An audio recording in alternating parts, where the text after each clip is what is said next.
performance of the night. And fight of the night was Zalhobu versus Prado. And we don't have the other one on here. Oh, yeah, we do. I said Taurus, yeah. Yeah. Got it. Sorry, my bad. Dan, just give us your reaction to another fantastic evening in Mexico and how important this week has been for you to be able to come back down here, put on this sort of card, open the PI and everything. Yeah, no, this was obviously very important. Monumental week for me. This is something I've been waiting for a long time. This week was incredibly successful. So, yeah, it's been amazing. It's always cool, right, to be able to expand into new regions or go bigger in certain regions, but the region of Mexico itself, with its culture and its fighting history, I feel like that makes it more important and more satisfactory when you're able to do stuff like that, right? No, I agree. And when you think about when we started and what we faced going head-to-head with boxing, which was so ingrained in our culture. But when you talk about Mexico, I was driving to the arena the other day. Whoever's not from Mexico, I don't know if you saw this, but I'm driving to the arena the other day. There's this huge playground, swings, things that spin around, and a boxing ring in the middle of the playground, like a little kid playground. That tells you how crazy it is for us to be down here and doing what we're doing. The reaction to the main event, a great win for Brandon Royval. Maybe an odd performance from Moreno. What was your takeaways from the 5-round fight? Yeah, listen, Royval brought it. He fought hard. I thought he won the fight. It looked like Brandon didn't think he lost, when it was announced. But I think pretty much everybody I talked to, that's with me, thought that Royval won the fight. Okay, main event, Brian Ortega, probably has as much heart as anyone else we've seen on this roster. See him roll his ankle when he was jumping up and down? Saw that happen, and then he looked like he saw a ghost after that, and I thought it was going to be over quick. And then you remember Brian Ortega, who's mentally and physically right, is a problem for anybody. We're not making fights, but probably right to say that him or Volkanovski in the leadership for that featherweight title? We'll see. Outside of this one, this week we've had Tony Ferguson and Henry Cejudo say that they're not retiring. I know you made your point, your feelings clear about Tony, but do you have interest in seeing Henry come back, or do you think maybe he should consider walking away? I don't. Listen, that's up to him. I don't. Yeah, it's totally up to him. And with Tony, is that? I don't know. I heard. I hadn't heard it until Lene told me tonight what Tony said. So I don't know. We'll see how that plays out. I know that this has been a long time in the making, from Noche UFC to the PI and everything, but I'm just curious, is your vision complete, or is there much? Oh, no, there's still a lot of work to do down here. This is just the beginning. We did the Mexican Independence Day fight last year. It was incredibly successful. This year is going to be one of the craziest things you've ever seen in sports. And then, the opening of the PI here is going to be a game changer for the sport down here in Mexico. And I don't know if you saw in the main event, Brian Ortega seemed like he held the choke a bit longer than he was supposed to. Jair tapped, and then the referee Mark Goddard tried to shake off Brian Ortega, and he kind of kept holding it for a second. I don't know if you I never even thought about it. Okay. Yeah. And another question I have for you. For sure, the Sphere, September 17th for Mexican Independence Day? Yes. Yeah. Absolute. We're deep in the trenches in this thing now. And I guess how does it work, if you can give us some insight into the Sphere itself? Have you guys gotten that far yet into Yeah, oh yeah. No, we're into all that. Pretty soon, here in the next, I don't know, give me 3 or 4 weeks, and I'll announce a lot of stuff about what's going on with the Sphere. But I can just tell you this: it's going to be incredible. Thank you. Thank you. Just one more, Dana, quickly. Raul Rosas Jr. had to not fight tonight because he got sick. I think you're rebooking that for the Apex. Are you going to let those guys do it at catch weight so they don't have to cut weight again? Yeah, they already made weight, so they made weight here. We'll let them fight there to catch weight. Carlos Mastache de Superluchas. Has hablado algunas veces ya sobre un mega evento en la esfera. ¿Qué sensación te deja este evento hoy en México? You're talking about the spectacular that is going to be the Sphere, but what do you think about the crazy crowd here tonight in Mexico? No, I mean, I can't talk enough about how much I love this country and the people and the fight history, the love of where you come from, the love of your people, the love of, supporting each other the way that you do. It's awesome. I love everything about this country. Hemos visto varias evoluciones, y no es que hasta mutaciones de UFC. ¿Podría este megaevento en la esfera llevar, por ejemplo, artes marciales mixtas y una pelea estelar de boxeo, por ejemplo, con Canelo Álvarez? We're seeing a lot of evolution in mixed martial arts. Is there a possibility at some point that at the Sphere we can see a mixed martial arts event with the main event in a boxing match of Canelo fighting? Canelo fighting one of my guys? Who do you want to see Canelo fight out of my guys? Does he understand one word I'm saying? ¿A quién le pondrías contra Canelo? Uf, pues ahorita hay una buena propuesta en quien salga de Gaethje con Max Holloway. Between Justin Gaethje and Max Holloway, the winner it could be a good fight against Canelo. You think, how many people in here want to see that fight? Raise your hands. One guy. And you. Two of you. Probably not, sir. Probably not. It would probably be a bad idea. Ok, una última. En este caso, ya vimos que el triunfo de Ortega, pero todavía falta ver ese resultado de precisamente Max Holloway compitiendo por ese cinturón. ¿Podría Max todavía regresar para competir por el cinturón donde está Brian Ortega? Is Max Holloway win against Justin Gaethje if he has any possibility to fight against Brian Ortega? I don't know yet. I don't know what we're going to do yet. I mean, the fight just happened. Literally just got over 15 minutes ago. We'll get back to the office and figure out what's next. No sé qué va a pasar, la pelea acaba de pasar hace 15 minutos, iremos a la oficina y veremos qué es lo que sucede en los próximos meses. Yes, sir. Obviously, with the loss of Yair Rodriguez, one of the contenders is out, but tomorrow, Ilia Topuria is having a great day with Real Madrid in Spain. He's just become a bigger star. What do? Do you wait for a show in Spain, or maybe international fight for Ilia Topuria while you find a contender?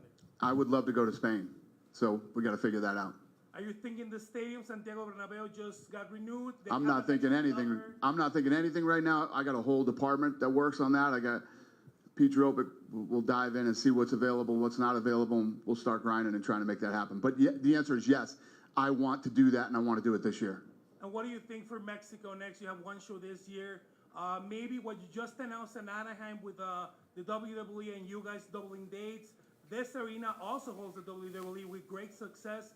Would this be a thing that you would think about for Mexico City, maybe? Yeah, I mean, we listen. This was obviously incredibly successful. Now with the opening of the PI, we have huge plans for Mexico, and it's not just Mexico City. I want to go all over Mexico. And just one last question. Alexa Grasso was on the commentary team today for the Spanish broadcast in the U.S. Do you have a date thought out for Alexa Grasso? Do you want to do it in Noche UFC? Do you want to wait? Is there any plan for Alexa Grasso right now? We'll announce that soon. Thank you. Thank you, sir. Moises Mendoza from Hermosillo. I want to know, Alexa said she want to make a defense in Guadalajara. How possible can that be? And another question, MLB, NFL, NBA work regularly, like on a yearly basis here. Is it possible to have the UFC on a yearly basis? The answer is yes to your first question, and the answer is yes to your second question. Absolutely. Listen, we are in Mexico now. The UFC is officially here in Mexico now. We actually planted a flag here. We have our own building here now. We have our facility. We're going to be doing a lot in this country now. We're here. Thank you. Yep. Buenas noches, de este lado. How are you, sir? ¿Qué sensación le deja en general el evento en México, pensando que por ahí hubo un problema que en la tribuna que pudiera ser motivo de alarma? No sé si para que regrese o no regrese. ¿Qué sensación le deja ese problema que hubo extra octágono? What's your final feeling about the event? We know that there was a fight in the crowd that is not looks good for the UFC, but what is your final thoughts about this event. So the fight in the crowd doesn't look good for the UFC? I mean, that never happens. That literally never happens. It happened here in Mexico City. The crazy thing about that fight, when that fight broke out, it felt like it kept going forever. So I ran over there and I was watching it. Nobody stopped it. I mean, I was waiting for security to come in. They just let them go till it was over. That's one of the craziest things I've ever seen. I don't think it's a bad look for the UFC.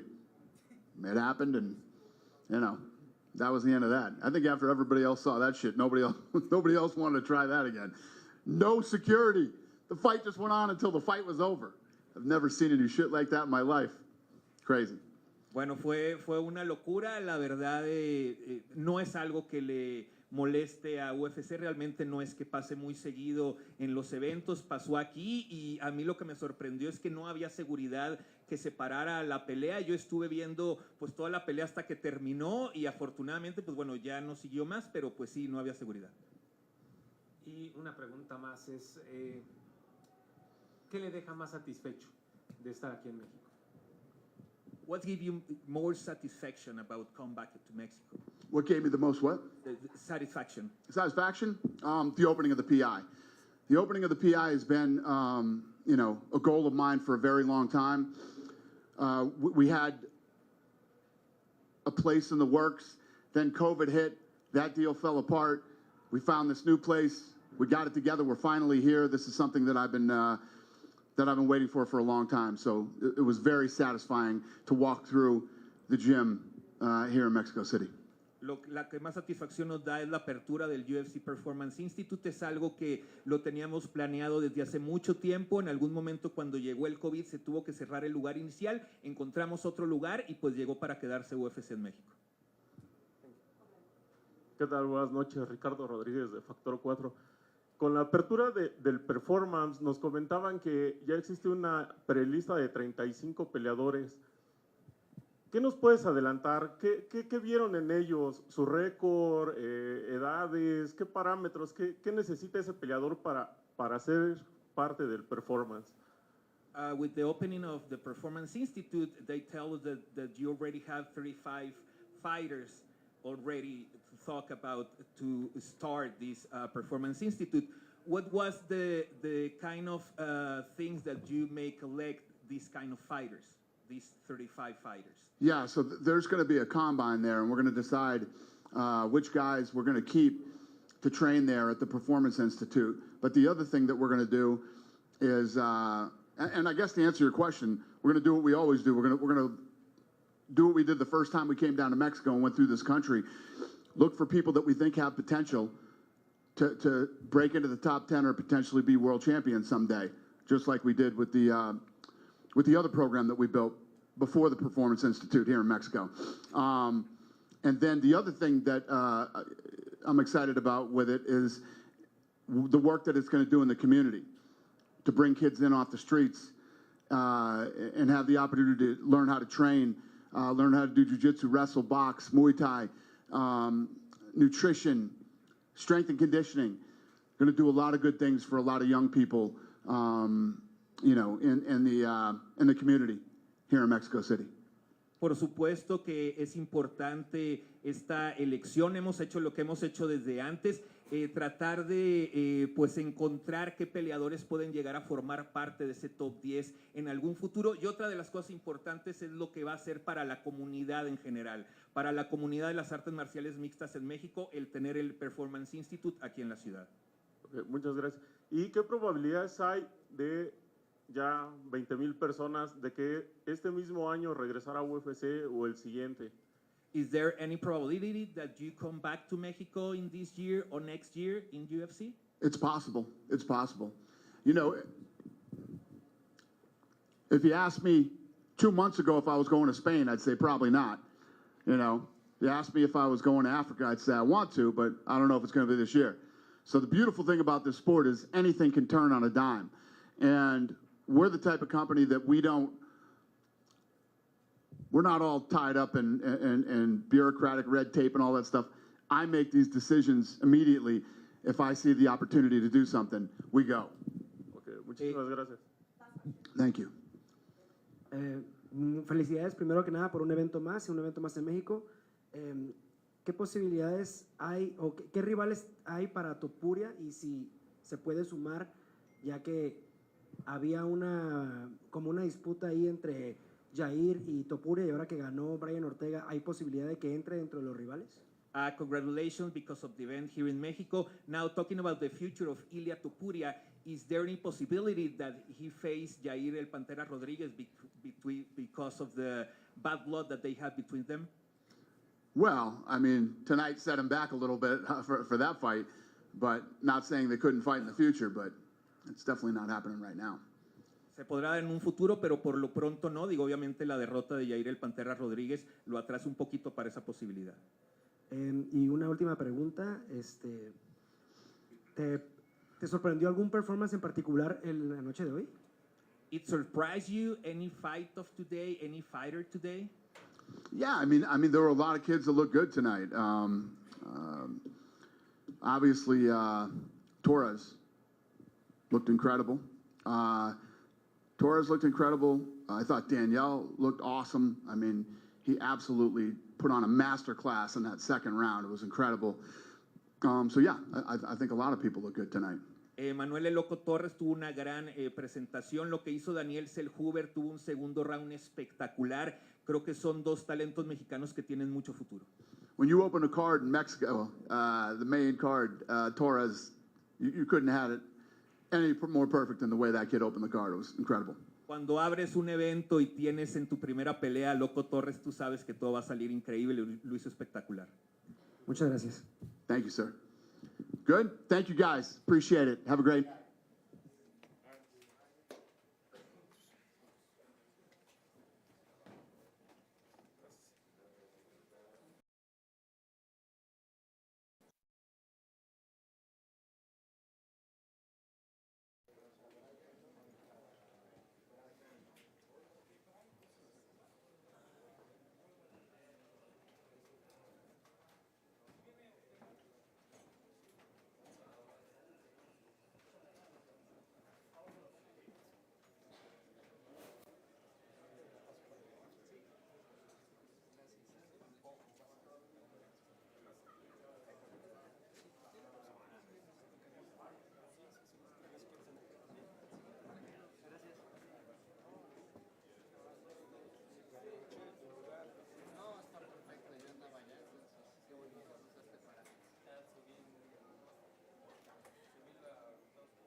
Hey, So it was a year plus out of the cage.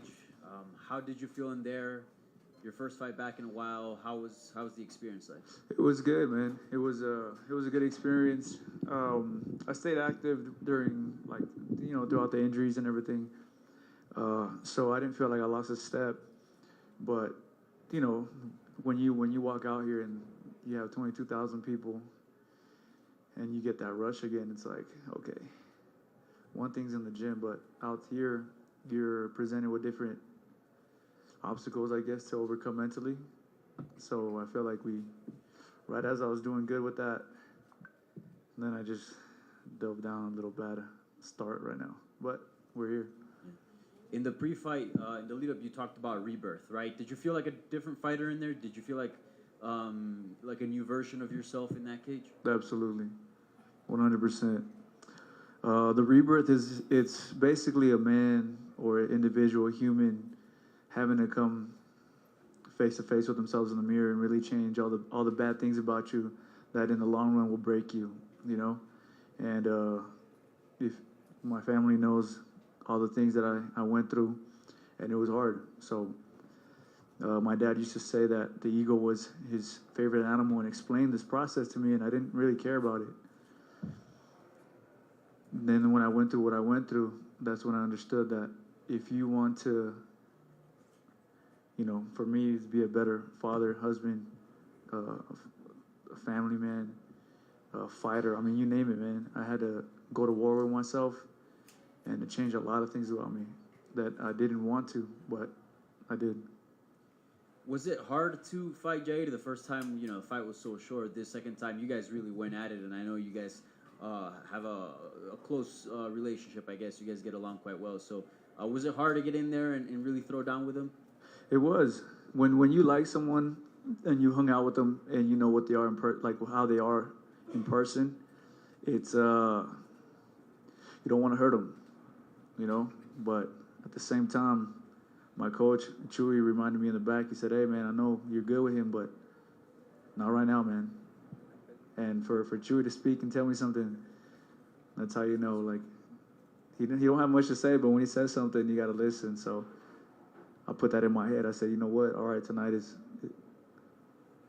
war, and after, then we shake hands. Yeah, and just a couple more. On the broadcast, it seemed like Jair tapped, and then referee Mark Goddard was trying to shake you off, and it seemed like it took a couple seconds before you let go. Can you explain to us what exactly happened in that sequence? Yeah, starting from yesterday with the weight cut, I could feel my eardrums. They didn't really, I have to do this a lot to kind of blow them out a lot.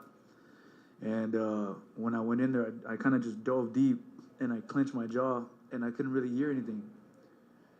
And to me, the only way I can describe it is I zoned out. It was just squeeze for dear life, and it was like, whatever you do, don't let go. And I guess I kind of went in there a little too much. And after I apologized to the ref and everybody, I said, I'm sorry. And lastly, a lot was made that maybe if Jair won, he could have maybe gotten a title shot against Ilya Topuria. You were asked the same question in the media day, but you were kind of like, let's wait and see what happens on Saturday first. You got to win. Is the title shot next, or what would you like to see next for your career? There's some questions out there, but obviously, Volk was a great champ. For people to kick him down right now, I find it kind of disrespectful for everything that he's done. Some things have to play themselves out, and we'll see, But if he decides that he does not want to fight and chill, I'm more than happy to go to Spain. Brian, can you talk to me about the mental struggle that must take place when you're ready to fight, you're about to start, and then suddenly your ankle goes boom? I can only imagine the level of panic and stress that goes through you right then. Talk about things stacked against me. Bruce was introducing me, and then I jumped up, and when I landed, I rolled my ankle, and I was like, oh shoot. And I looked at my coach, and I was like, bro, this is bad. And he's like, don't you have to worry about that. He was just telling me, get in the zone, doesn't matter. And when they were introducing him, I was trying to, flex my ankle. Come on, bro, work. Don't you dare fail me right now. We got 5 rounds. It's not even a regular co-main event. So I'd be lying if I said panic didn't set in for a bit. And then, obviously, I started just off. Right off the bat, I started off and I got clipped. And then I paid the price for not being in the zone and focused on what I was supposed to do. And I survived it. Second, like, I think near the end, I don't even remember, but I think I ended up somehow taking him down at the end of that first. And then we walked back and adrenaline kicked in and I was like, all right, there we go. It's funny, actually. I think at the end of the first round, he even kicked you in the ankle to sort of like knock you over. Was it hurting you, or was it more the stress of, oh my God? Both. Yeah. Yeah, both. It was hurting, and obviously when you're paying attention to it, it's hard to really focus on the fight. And I'm like, dude, this is what happened right now. Like, what an idiot. You roll your ankle right now in front of 22,000 people when you have a war with this tough guy in Mexico, and everyone's going for him. Like, come on, bro. So I had to fight some demons in there. This is not the first time you've shown this, but you are able to take some punishment and fight through it and show your heart every time you go out there. Are you happy with those performances? Are you happy that every time you go out there, it's like, hey, I'll take a beating, but I'll still come back and get you? Or are you looking forward to getting some like easy wins eventually? I mean, bro, look at the situation where I'm at. There's no easy fights, no easy wins here. Had I been, ranked 45 or something, then it'd be probably different. But since 2017, it's been nothing but main events, co-main events, 5-round fights. I have not had an easy fight in my entire career. If you paid attention to it, they threw me the best of the best. I fought Max when he was Max. I fought Volk when he was Volk. You name it, man. So that's just who I am. They give me a name, I say yes. I don't do the picking, can you give me another one? I say, hey, well, who would they say? They said this person, cool, let's do it. Congrats on a great win, man. Thank you. Brian, Buenas noches. por acá atrás. ¿Dónde? Carlos Mastache de Superluchas. Hola, Carlos. Durante el primer round te lastimó bastante Jair. Sí. Parece que te estás convirtiendo en una versión 2.0 de Korean Zombie o quizá un nuevo personaje de Terminator. ¿Cómo te sentiste realmente en ese round? No, pues obviamente, como estaba hablando ahorita en inglés, dije que me doblé el tobillo cuando me estaban presentando con el nombre y se me metió en la mente esto. Dije, ¿cómo pelear 5 asaltos con un tobillo fregado y dolorido? Y entré el primer asalto sin confianza, como más preocupado pues de mi tobillo, qué iba a pasar, y me costó eso. Empezar en algo más y no enfocarme me costó y me dio el güey. Me pegó, me tumbó y me estaba pegando y no estaba lloviendo puñetazos y estaba en una tormenta por un tiempo ahí. Pero pues sí, el corazón se ha notado que yo no me voy a rendir, no me voy a dar por vencido y le voy a seguir luchando, no importa cómo se mire, cómo está. Ya que se terminó el primer asalto, pues se metió la adrenalina, gracias a Dios, y pues de ahí empezamos a subir el volumen. Por otro lado, hubo una situación ahí controversial. Cuando sometes a Jair, él tapea, tú no haces caso del tapeo, interviene el referee y también hasta te empuja, te hace una observación. ¿Qué pasó realmente ahí? Porque no, al menos en pantalla no se vio que regresaras con Jair. Sí, no, honestamente, cuando estaba ahí, le dije, el peso de corte me dejó con las orejas casi tapadas, y luego cuando me metí ahí a pelearlo, todo lo que me recuerdo es, ya tengo la sumisión, no sueltes. Y el Jair estaba tapeando, pero no, como que no lo sentía. Yo pensaba que tal vez estaba tratando de pelear las manos, no sabía, y pues me enfoqué en la sumisión, y en ese tiempo pues me hundí en la mente, y ya que como tuvo que sacarme el referee de encima de él. Brian, Moisés Mendoza de Sub 95, Hermosillo, Sonora. Pura ble. Pura H. Pura H. Felicidades por el triunfo. Una pregunta. Previo a esta pelea, bueno, le arruinaste la fiesta a Ilia Tupuria y Jair Rodríguez. ¿No sentiste un poco de irrespeto cuando estaban ellos peleando en entrevistas, en redes, cuando tú eras el primer rival? Ahora, ¿cómo te sientes pues de eso, de haber arruinado esa fiesta? Ya lo dijo Dana, esta derrota a Jair lo manda a algunos lugares hacia atrás. Cuéntame. Pues honestamente no me meto donde no pertenezco, ¿me entiendes? Eso es problema de ellos entre dos y pues no es mi pedo, pues. No es mi pedo, ¿para qué meterme? Hola, ¿cómo estás? Alejandro Zúñiga, de Grupo Imagen. Preguntarte acerca ¿considerarías después de todo lo que pasó de tu lesión, tu regreso, a este combate, esta pelea que tuviste con Yair, lo llamarías revancha? Pues yo digo que en mi mente yo honestamente dije, pues nunca se terminó la primera pelea. La gente tuvo diferentes opiniones y pues ya aclaré mi nombre, es lo que quería hacer. Que la pelea se pase, si haya perdido esta noche y me haya ido feliz, porque tan siquiera sé que la pelea se hizo lo que se tenía que hacer, ¿me entiendes? No me gusta imagínate si tomas una película y luego te la cortan y te gusta la película, te vas a enojar, güey. Y pues igualmente, si no te gusta el final, pues no te gusta, pero ni siquiera la miraste. Y eso es lo que me pasó. Al fin ya terminamos la película y ahí estuvo. ¿Cuál podrías decir que es tu siguiente paso dentro de tu carrera? Sobre todo, primero ahorita me imagino que es descansar. Pues ahorita es la primera vacaciones familiares que voy a tener en mi vida con mis hijos. Ahorita es el cumpleaños de mi hijo ahorita, a las 12. Ya cumplió 10 años. Ya son 10 y 11 los niños y pues es una semana aquí. Vamos a ir a las pirámides de Teotihuacán, a Xochimilco, a pasárnoslas bien. Y luego a regresar a la casa a entrenar, a hablar con mi manager Tiki Gossen y a ir a Las Vegas y a ponerme a platicar con los meros a ver qué va a pasar. De nada. Brian, ¿qué tal? Javier Cardoso de este lado. Oye, preguntarte, cumpliste años el miércoles, hoy tu hijo. Sí. ¿Te esperabas un regalo tan grande? Mi cumpleaños no importa, honestamente. Le dije a mi hijo, hey, ya que termine la pelea, le dije, ¿a qué celebrar los dos juntos? Dijo, pues, olvídate, le dije, ¿qué te pasó? Estás cortando peso. Es tu cumpleaños ese, el domingo es solo yo, ese es mi día. Le dije, ok, pues mi hijo, es tu día. Le dije, olvídate de la pelea, olvídate de todo. So, mañana a ver qué Joshua quiere hacer con Caleb y a ver ahí lo que él quiere. Oye, por la forma en la que terminan ambos golpeados en el combate, tú sabes que al mexicano le gusta mucho eso, ¿no? El intercambio. ¿Cómo te sentiste? ¿Sientes que en ese lado tu pelea cumplió? Pues sí, yo digo que sí. Yo creo que enseñamos mucho de... El primer asalto estaba loco, ¿verdad? Todos pensaban que tal vez ya me iban a terminar.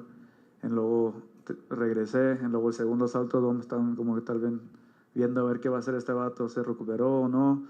Luego se empezó a subirle más el paso toda la pelea y pues nos dimos con todo. Y ahí se notó que pues lo que pasó, la estrategia, las técnicas, todo lo que entrenas duro para hacer, ahí se va a notar en ese momento y se notó.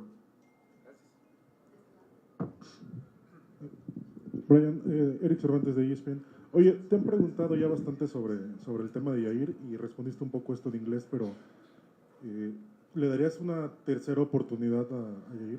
Pues vamos a ver, honestamente, tengo que hablar con el manager. Ahorita todo es de negocio y todo, y pues yo le hablé con él, le dije, hey, que pasarnos juntos de nuevo, hay que hacer algo. So, es como, le cae decir que hacer amigos otra vez de nuevo, y luego para decirme que ahorita enfrente de ti que lo pelea otra vez, déjame hablar con él, a ver dónde él quiere y hablamos y a ver qué pase. Como dice, para mí todo esto es negocio, tengo que ahorrar dinero para mi familia y es todo.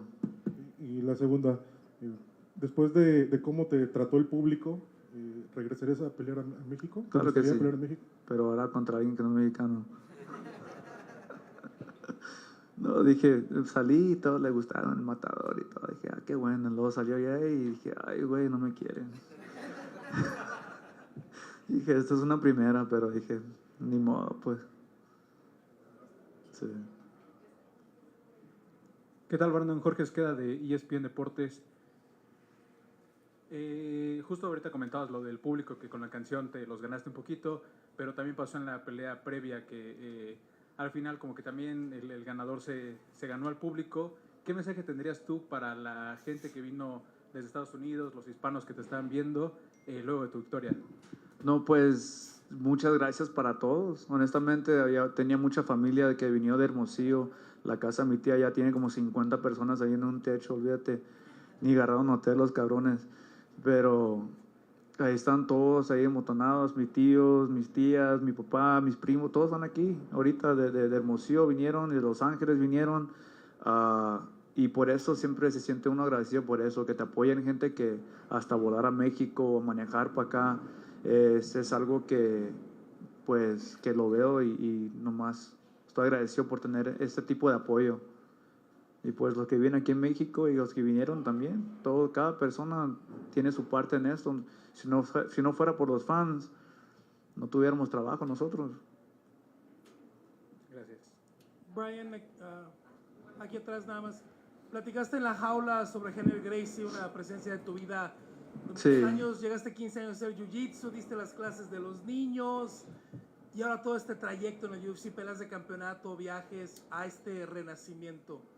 ¿Cómo ha sido la importancia y la constancia de tenerlo a tu lado, a él y a su familia? Honestamente, tengo mucho orgullo de ser Ortega, pero me siento como que me adoptaron y soy como Ortega, un poco Gracie. Pero es porque de los 13 años él me metía a entrenar. De un año mi papá sacó un montón de dinero, mi mamá se enojó con él porque dijo, ¿cómo te vas a gastar tanto dinero en esta cosa de entrenamiento? Y después de un año dije, hey, ¿sabes qué? Ya no puedo pagarlo, me tengo que ir. Y él tuvo la decisión para decir, hey, adiós, esto es un negocio, pero me dijo, hey, quédate aquí, ponte a limpiar, a trapear, limpiar, a enseñarme las clases con los niños, ponte activo aquí y sigue entrenando, no quiero que te vayas.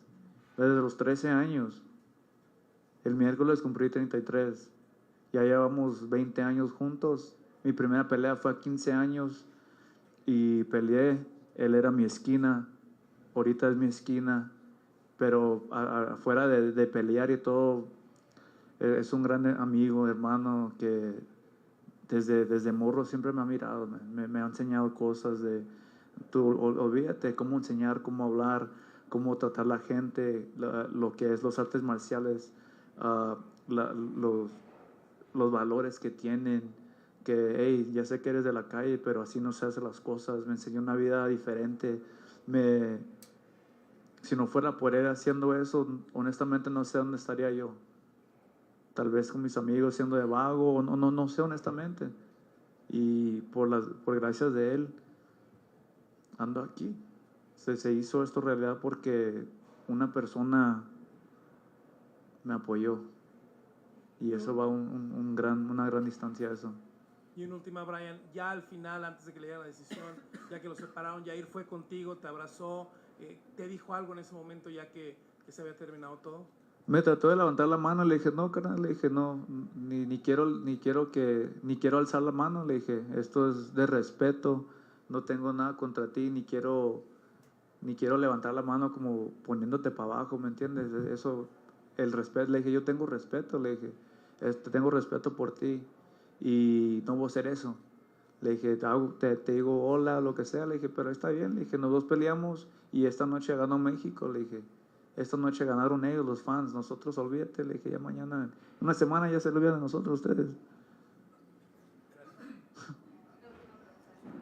Hey, Brian, Alejandro Salazar, AG Fight. So you talked about recent struggles that you've gone in your personal life. Yeah. As you've gone through those steps, can you touch on the importance of, one, having a support system in your life, and then two, just asking for help when you need it through your struggles that you've gone through? Man, honestly, that's a long one, man. Performance of the night. We just got, what is it, 50K? Let's go. We staying in Mexico longer. Sorry, what's the question? We just got some money now. Just talking about your personal struggles, the support system that you have around you, the importance of it, and then really just seeking out that help when you needed it. Bro, it was crazy. There was very few people that reached out to me, very few people. Like, there's even some things that I still am reluctant to say of what happened. Only Henry knows, my dad knows, my family knows. It was rough, man. It was rough.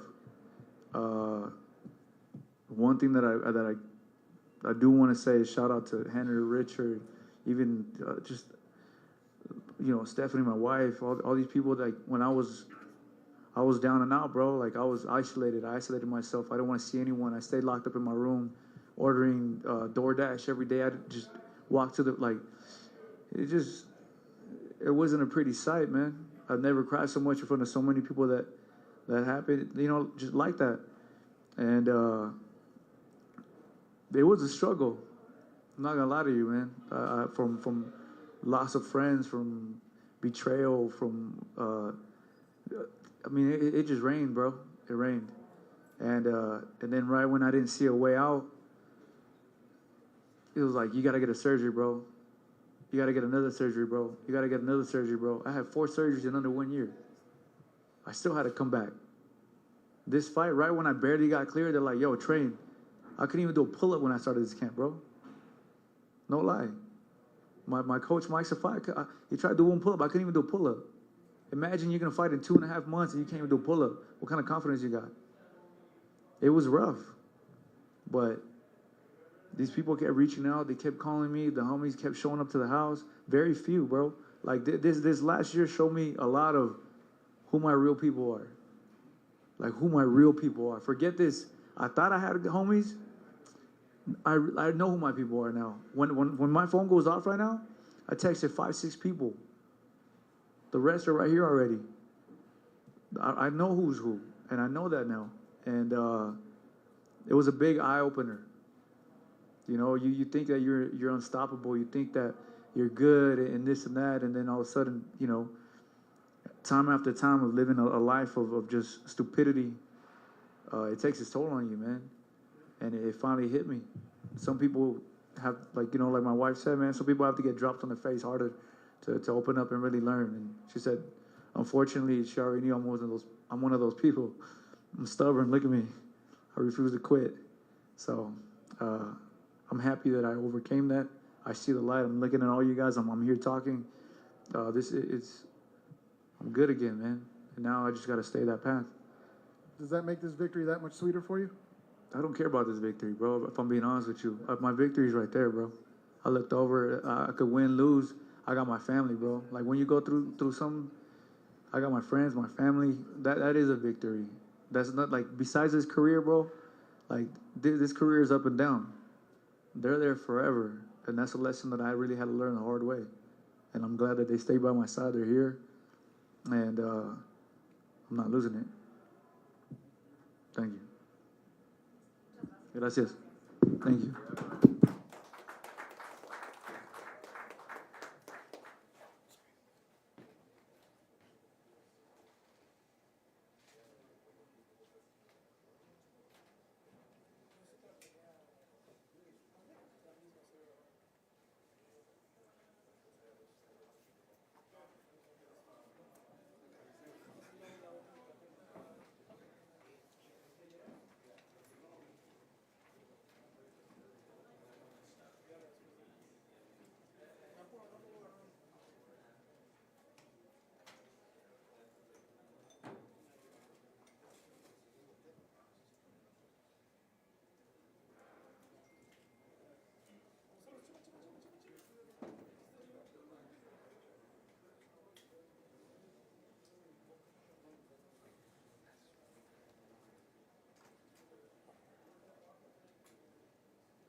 what's up, y'all?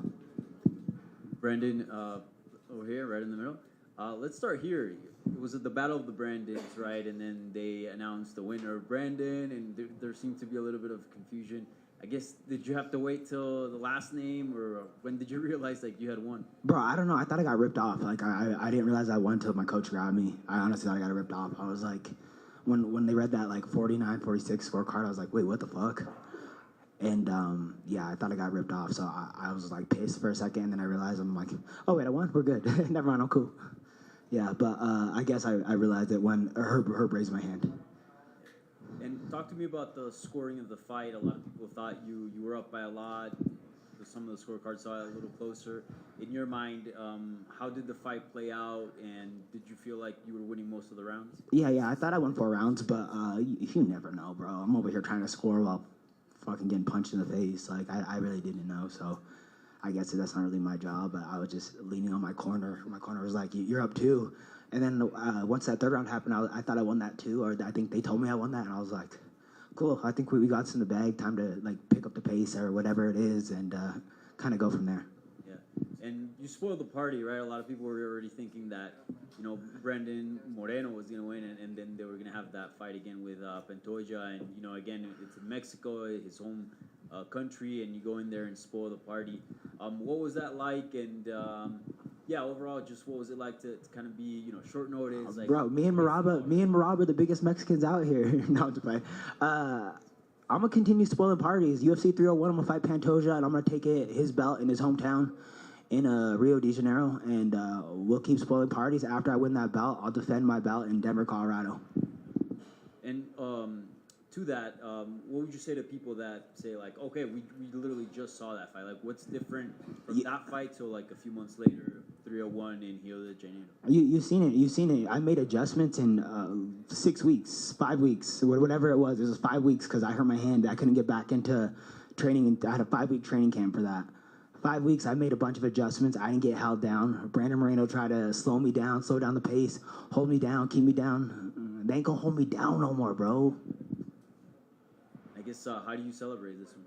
I'm gonna stay in Mexico, hang out with my girlfriend, and I'm gonna adapt, and I'm gonna be one of the people, bro. I'm moving here.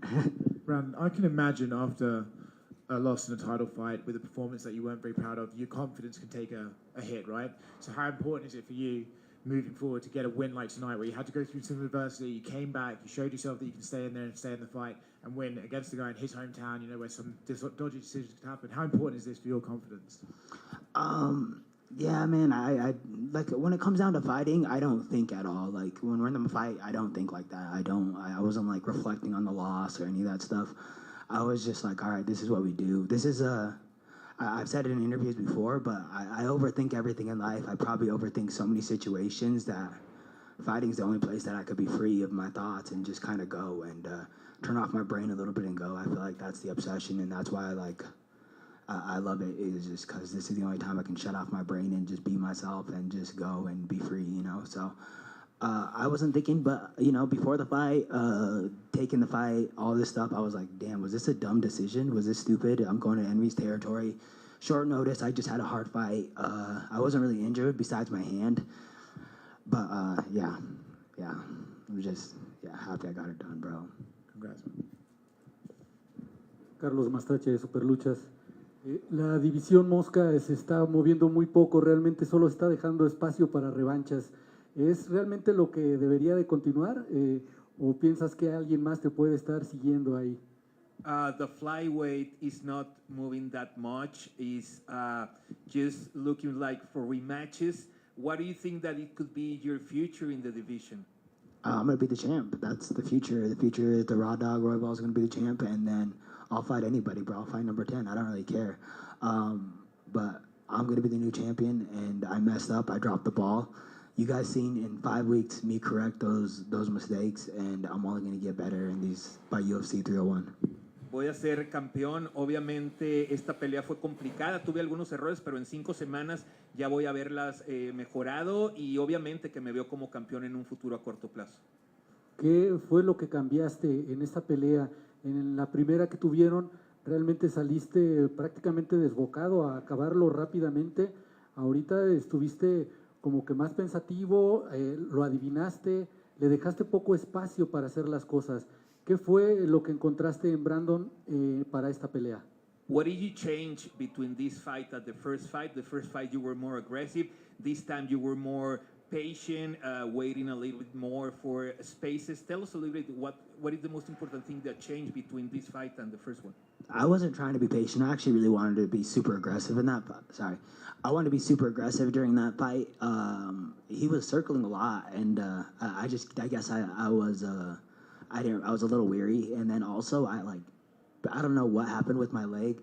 I threw a kick the first minute, and something weird happened, and I kind of was just being a little precautious those first 2 rounds of I don't want to dislocate my knee or something of that sort. So it was just a weird situation right off the bat where it's I kind of had to depend on my jab. Mi plan era salir agresivo, pero durante ese primer asalto hay una patada que me conecta a Brandon que siento que me toca y dije, pues bueno, voy a tratar de ser pues un poco más cauto a la hora de escoger. No quiero que se me lesione la rodilla en esta pelea y afortunadamente encontré la manera de derrotar a Brandon Moreno. Buenas noches.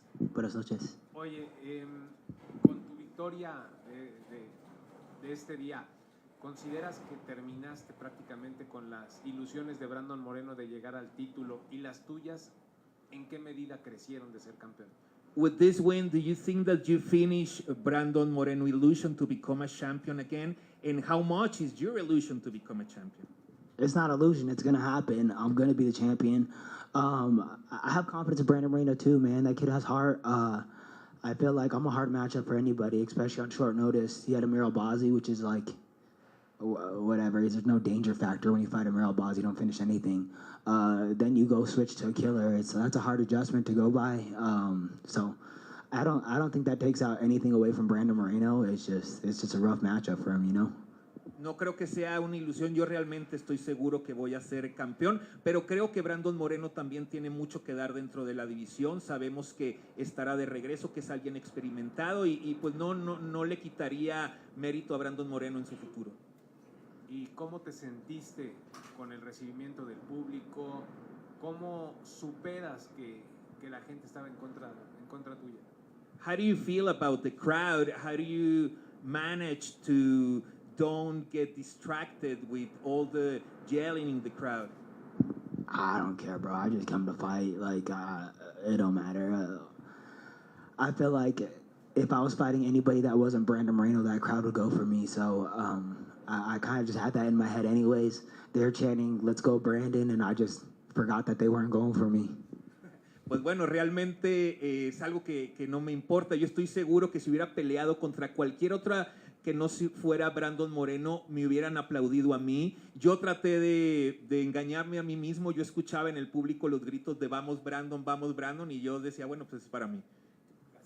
Gracias. Hola, Jorge de ESPN Deportes. ¿Qué mensaje tienes para esas personas? Al final de la pelea tuviste un mensaje pues muy bonito para los mexicanos.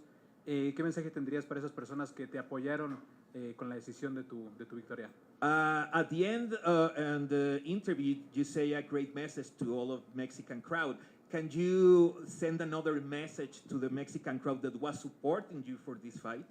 Yeah, man. I feel like I got a lot more support from the Mexican people than I expected, but I feel like Mexican people are known for just having that heart, having the corazón, but having that heart, man. And I feel like I bring that every time. You watch the Mexican boxers, which are like my favorite boxers, is just they push a pace, they throw a lot of punches, they'll stay in your face the whole entire fight. I think I threw close to 500 punches that fight. I walked Moreno down the whole entire time, and it's like I really wanted to go out there and honor the Mexican people. And my favorite attribute about them is just that Mexican spirit, that fighter spirit. And I said that in that post-fight interview, and I just believe that to the fullest. Me sorprendió el apoyo de varios gente apoyándome. Yo creo que se entienden conmigo por mi estilo de pelea. El estilo de la pelea del mexicano pues es guerrero, es de ir hacia adelante. Yo lo hice en esta pelea, lancé más de 500 golpes, entonces demostré precisamente ese espíritu y ese corazón que tienen los peleadores mexicanos y por eso creo que me gané su respeto.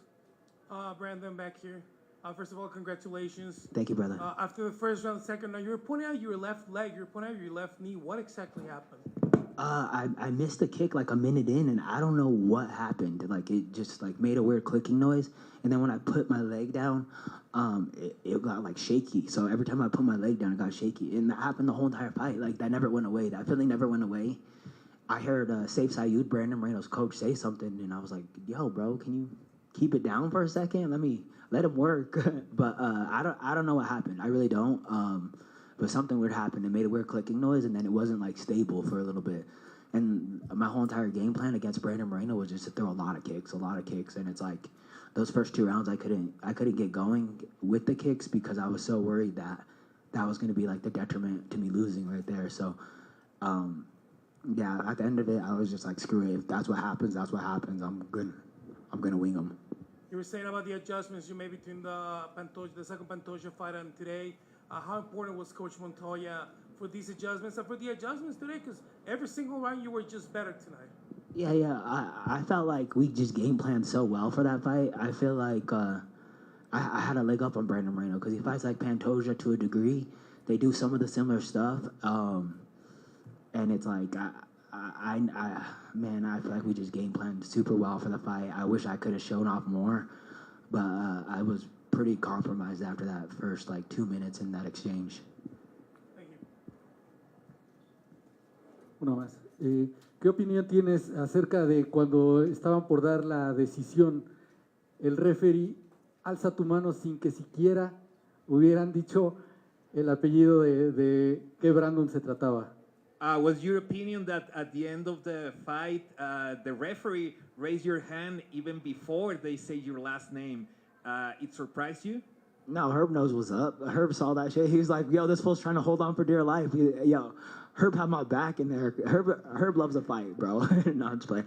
But no, I was really grateful because when they were, I think they read Brandon, and then my hand was up right off the bat, and I was like, "Did I just get ripped off?" Then my hand was up. I was like, "Oh, we're good. We're cool." Bueno, pues obviamente Herb Dean es un tipazo, es alguien que sabe perfecto que yo iba a ganar, lo quiero mucho y pues sí, obviamente vi la mano arriba y al principio sin que dijera mi apellido no sabía qué, pero luego me di cuenta que yo había ganado, entonces dije, bueno, está todo perfecto.